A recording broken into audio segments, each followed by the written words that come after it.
నంద్యాల పట్టణం రామకృష్ణ డిగ్రీ కళాశాల వివేకానంద ఆడిటోరియంలో బుధవారం ఉదయం 9 గంటల నుండి దేశవాళీ విత్తన మేళా నిర్వహించడం జరుగుతుందని Acharya N G Ranga state advisory board member Balamaddileti పేర్కొన్నారు. ఈ కార్యక్రమంలో పెద్ద ఎత్తున రైతులు, మహిళలు, వ్యవసాయంపై ఆసక్తి ఉన్న ప్రతి ఒక్కరూ పాల్గొని దేశవాళీ విత్తనాల ప్రదర్శన మరియు కొనుగోలు చేయాలని కోరారు.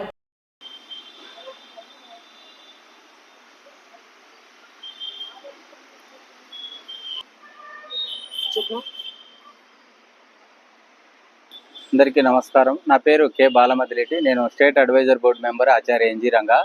ఈ దేశవాళీ వెరైటీను ప్రకృతి వ్యవసాయంలో దేశవాళీ వెరైటీని పరిచయం చేయడం కోసము మేము 1000 రకాల దేశవాళీ వెరైటీస్తో 4వ తేదీ రామకృష్ణ డిగ్రీ కాలేజీ దగ్గర ప్రదర్శన తర్వాత మోటివేషన్ క్యాంప్ పెట్టాము.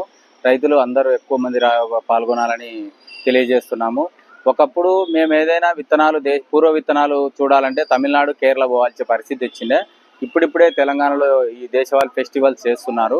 దాంట్లో భాగంగా మొదటిసారిగా ఈ ఆంధ్రప్రదేశ్లో ఈ దేశవాళీ వెరైటీస్ మీద మేము ఫెస్టివల్ చేస్తున్నాం. అంతకుముందు అరకులో చేశారు. అరకులో రెగ్యులర్గా వాళ్ళు చేస్తారు, కానీ మన ప్రాంతంలో లేదు. ఎక్కువ దేశవాళీ వెరైటీని పరిచయం చేయాలా, ప్రజలు అనారోగ్యం గురవుతున్నారు, వాటిని మనం సరిదిద్దే ప్రయత్నం చేయాలనే ఉద్దేశంతోనే పూర్వం మన పెద్దలు వాడిన విత్తనాలు వాడాలి, వాళ్ళ విత్తనాల్లో మనం ఆరోగ్యంగా ఉండాలనే ఉద్దేశంతో చేస్తున్నాము. తర్వాత టౌన్లో పెట్టడం కారణం కూడా ఒకటే ఉంది. టెర్రస్ గార్డెన్ కానీ కిచెన్ గార్డెన్ కానీ కావాల్సిన దేశవాళీ పూర్వ విత్తనాలు, కూరగాయల విత్తనాలు, ఆకుకూర విత్తనాలకు కూడా స్పెషలిస్టులు వస్తున్నారు. హైదరాబాద్ నుంచి కానీ ఇక్కడ తమిళనాడు నుంచి వస్తున్నారు. వాళ్ళు విత్తన ప్రదర్శనే కాకుండా సేల్స్ కూడా ఇస్తారు. తర్వాత దాని మీద పెద్ద ఎత్తున మోటివేషన్ చేసే అవకాశం కూడా ఉంటుంది రైతులకు కానీ, లోకల్గా ఉన్న టౌన్లో ఉన్న మహిళలకు కానీ వాటి మీద అవగాహన కల్పించే అవకాశం ఉంటుంది. దయచేసి పెద్ద ఎత్తున రైతులు కానీ, టౌన్లో ఉన్న మహిళలు కానీ, లేదంటే కనుక జెంట్స్ కానీ కొంచెం ఈ దేశవాళీ వెరైటీస్ని పరిచయం చేసుకోవాలి.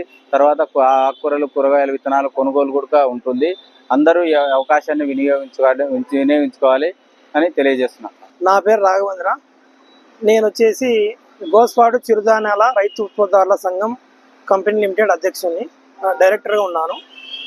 ఈ దేశవాళీ రైతు ఉత్పత్తి మేళా ఎందుకు పెడుతున్నామంటే, ఇంతకుముందు మనం పూర్వకాలంలో పండించిన పంటలు విత్తనాలు ఏవైతే అవి ఉన్నాయో అవన్నీ ఇప్పుడు ఈ నంద్యాలకు ఒక 1000 రకాల విత్తనాలు తీసుకొచ్చి ఈ విత్తనాలు అందరికీ, రైతులందరికీ, మహిళలకు, ఈ నంద్యాల జిల్లాలో ఉండే గ్రామ ప్రజలకు, పట్టణ ప్రజలకు అందరికీ పరిచయం చేసేలా టెర్రస్ గార్డెను అన్ని విధాలుగా బాగుంటుందని అనుకుంటున్నాము.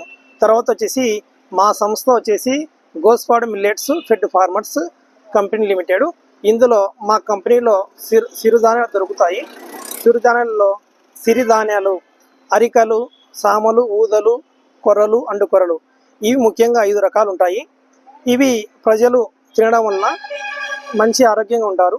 కనీసం ప్రజలు వచ్చేసి ఈ చిరుధాన్యాలలో ప్రతిరోజు ఒక పూట అయినా సరే చిరుధాన్యాలు తినాలని మేము కోరుకుంటున్నాం.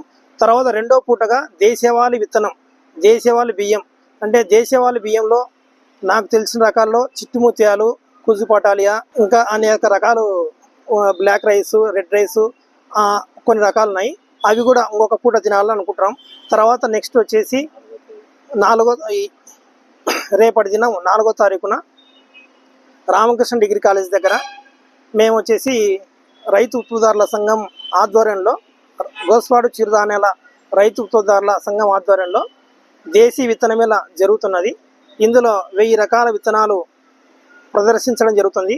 ప్రతి ఒక్కరూ నంద్యాల గ్రామ ప్రజలు, మండల ప్రజలు ప్రతి ఒక్కరూ దీంట్లో పార్టిసిపేట్ చేసి, ప్రతి ఒక్కరూ దీంట్లో విత్తనాలు కొనుగోలు చేసి మంచిగా చేయాలని కోరుకుంటున్నాను.